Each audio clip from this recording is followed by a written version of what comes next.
Well, good morning, everybody. Delighted to have you all here. We certainly wish you a happy new year, but most importantly today is our kickoff luncheon for the Bell Helicopter Armed Forces Bowl. Delighted to have you all here, and we're going to take 10 minutes. We're a little short on time, as you all well know, but we wanted to give you the opportunity to talk to Roger Staubach because I'm sure you all remember that it was 50 years ago this season that Roger won the Heisman, the Maxwell, the Walter Camp, and he was certainly the toast of the collegiate football world. And, of course, two losses that year. You were both for the Naval Academy in the great state of Texas, and both in Dallas. SMU. We were undefeated in 49 states that year, you know. Well, absolutely. Well, I'm going to let you pick it up. They don't want to hear from me. They'd like to hear from you. Yeah, so well, first of all, let's go back 50 years ago and talk about the Heisman, and then you can take wherever you want to. Well, in '63, we came out of the '62 season with a lot of momentum. We had a great game against Southern Cal. They were national champions that year. We played them out in the Coliseum. Had a great game. We actually outplayed them. We almost beat them. We fumbled on the 1 yard line at the end of the game and could have beat them. And then that set us up to beat Army and the Chinese band as Paul Dietzel. So we were excited. I was a sophomore, and we were excited about going into the '63 season. And it turned out to be really a great year. We had an opening game against West Virginia. They were favored, and we beat West Virginia, Michigan, Notre Dame.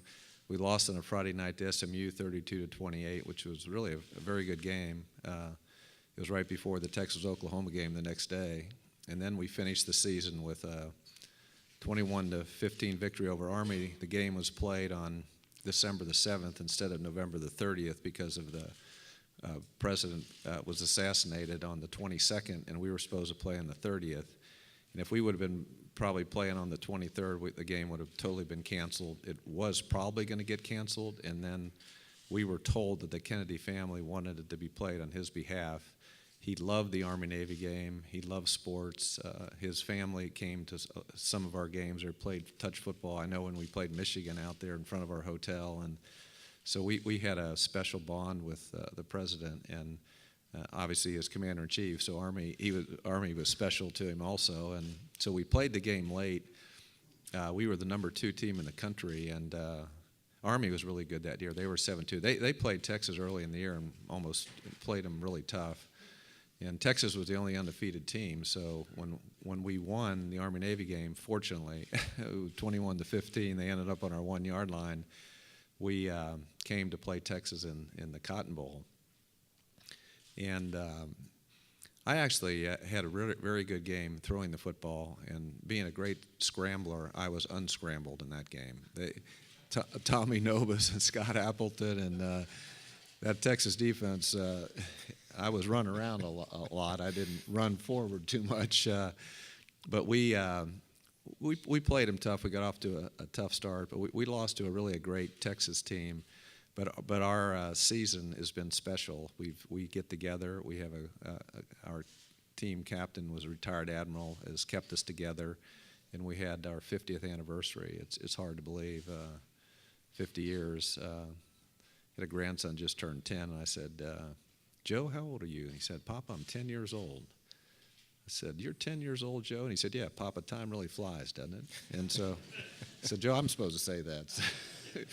So 50 years flies by, and I still love Navy football. I'm on the Navy Foundation board, and we really have a great coach. We have a great system at Navy, and we're still very competitive when we play football. And we have one great quarterback. I wish I could run like he could. Keenan is really special, and seeing that triple option, I don't know. I think I wanted to throw, I think, back in the old days, but that triple option still would be a lot of fun to run. I'll tell you what, Roger, before we open it up to the media for questions, there is one question that some of the fellas might not be aware of, some of the ladies, and that's that you had a chance to, as we fast forward to today and what's going to take place on Monday, you've got the Naval Academy and you've got Middle Tennessee State University, and you have a history of sorts with Middle Tennessee State. So would you like to share that? Well, that's kind of ironic. When I came back from Vietnam, I was stationed at Pensacola Naval Air Station as I was in charge of Sherman Field. So I had a very responsible job as a Navy lieutenant, and we had a base football team. Quantico and Pensacola we had actually football. Our mostly pilots on our team at Pensacola that were going through training, and I was stationed there for 2 years. And so we had a base team, and we played some small colleges at the time. And we played Southwest Louisiana, Southeast Louisiana. We played Middle Tennessee State and Murfreesboro, Tennessee in 1968, the year before I got out and joined the Cowboys. And we won 12-7. And I had two really good scrambles, Keenan Reynolds type scrambles, and threw 2 touchdown passes. So we we have a little clip we're going to show that right before I speak. It's kind of fun because that's a long time ago.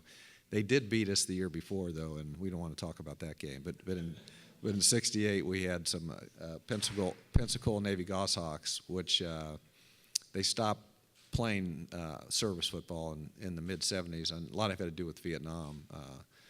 And so I did play against Middle Tennessee in Murfreesboro, Tennessee. Okay. We've got 5 or 6 minutes here. Any questions? All right. Questions?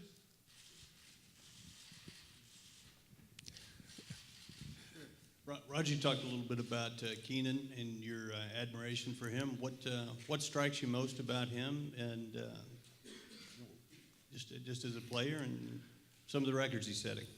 Well, we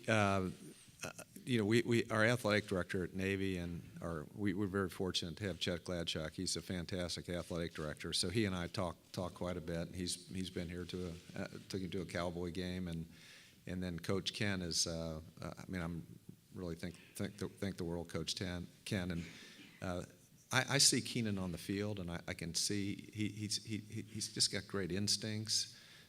When we were fortunate to beat Army the year before, not this past year, we had a great second half, but the year before, he made a play in the fourth quarter. We very easily could have lost that game. Army kind of outplayed us in the second half, but he made just this fantastic play. Instead of going out of bounds, made this run inside, and he really set up that touchdown that allowed us to win.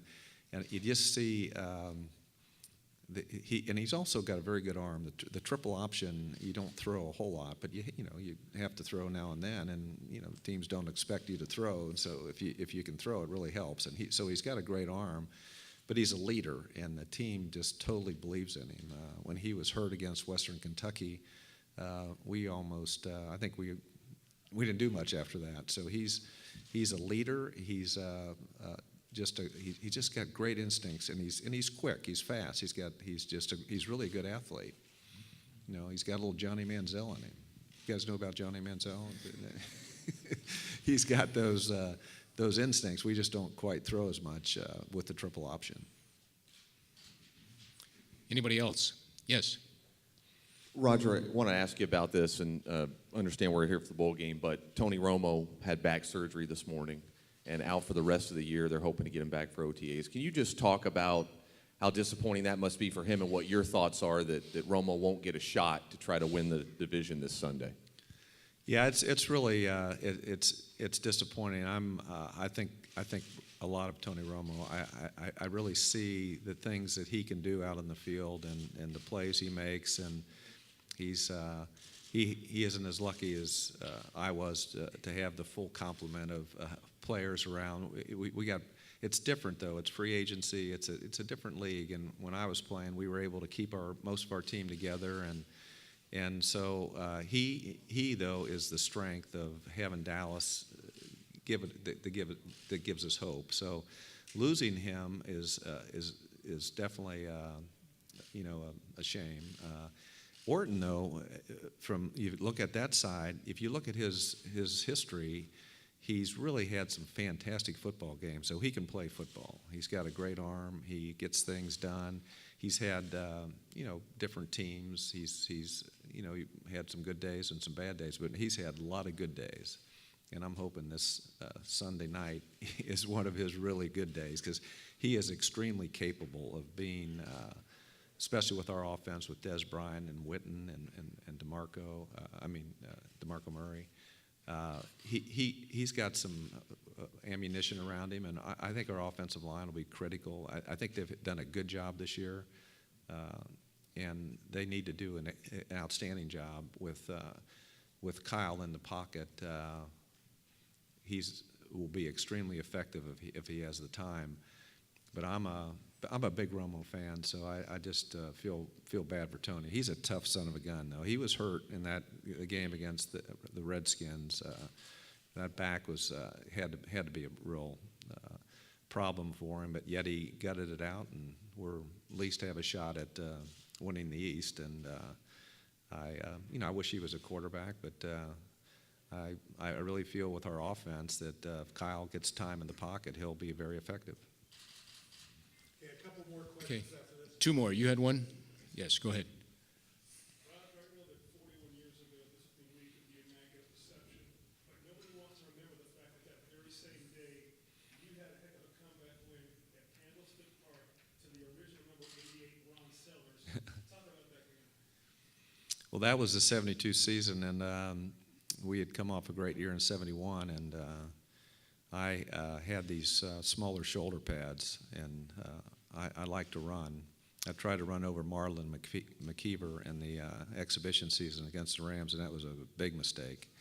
Separated my right shoulder, and I wore bigger pads after that, by the way. I didn't slow down, but I wore. And so I missed most of the year, and I got a chance to play towards the end of the year I got healthy again, but Craig Morton was having a great year. We were still having a good team that year, 72. We were doing good, but we got to the playoffs, and we just didn't do well against the 49ers, and so Coach Landry put me in the fourth quarter, and I handed off to Calvin Hill. He had a long run, and we were behind by 16 points, and Calvin made the long run. We ended up kicking a field goal, so we had a chance to maybe 2 scores and we could win. And I was wondering why we were going to kick a field goal, but we did.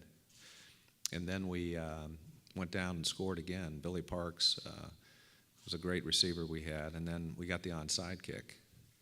And threw a pass. I actually ran for about 20 yards up the middle, and then threw another pass, I think, to Parks, and then to Ron Sellers for a touchdown. And it was just one of the stadium was about empty. I mean, they left when we thought the game was over. So that was a mistake. We really did. It was really a great comeback, and a lot of different players made a lot of plays, and we won by. We scored 17 points and won by 1 point. So it was one of the kind of the neat comebacks, and it was a playoff game against the 49ers. But you're right, it was in fact, we were walking coming out of the tunnel at the beginning of the game, and there was the security guard had a TV set over there, and all of a sudden they started yelling because they were watching the Pittsburgh the Immaculate Conception on TV, and we had the Hail Mary. That was a few years later. That was the term Hail Mary started in 1975. So the Hail Mary. So I think the Hail Mary was more important than the Immaculate Conception. So but that got us to the Super Bowl. The Steelers lost the next weekend. Roger, when you do these type of things, you've got 19, 20-year-old kids that are eager to meet you and see you. Middle Tennessee's coach, Rick Stock, still said he has an autographed picture of you from when he was 18, 20 years old. How do you handle that role, knowing that you're an icon to different guys like that? Well, if they're 19 and 20 and they want to meet me, they must have seen an old clip or something. Because if you try to remember, if you're over 35, you were young enough that you might remember a Thanksgiving Day game with the Cowboys. But it's still great when you're older and you've had a career in college and in the NFL, and kids do. They have cards, and there's still ways to remember old guys, but it was a privilege for me to get a chance to play football again. When I left the Navy, when you're young, 4 years seems like an eternity. That's why my grandson Joe said, "Time really flies." I'm thinking, I didn't think that when I was, I thought 4 years was an eternity, and I didn't think I'd ever play again. So just getting a chance to play 11 years with the Cowboys and Coach Landry, I feel very fortunate. And we had great teams back then, and we got this designation of America's team, which wasn't our idea. It was the NFL Films idea, and I got hit by Bill Berge. I know right after that happened towards the end of my career when they called us America's team, and he grabbed my hand. I mean, he hit me, and I was kind of knocked the wind out of me. I'm laying on the ground. He grabbed my hand, picked it up, and said, "Take that, America's quarterback." So when I was playing, that was kind of I don't know why we why we called ourselves that, but now that I'm not playing, I think it's a great tag, and it's part of our 70 in Coach Landry's football teams. Okay, one last question. That's it. If we can have Mr. Garrison and Brent Ringler come up and get a picture with Roger and Scott, and just get one quick photo. Well, Happy New Year to everybody. Yeah. Thank you, everybody, for being here.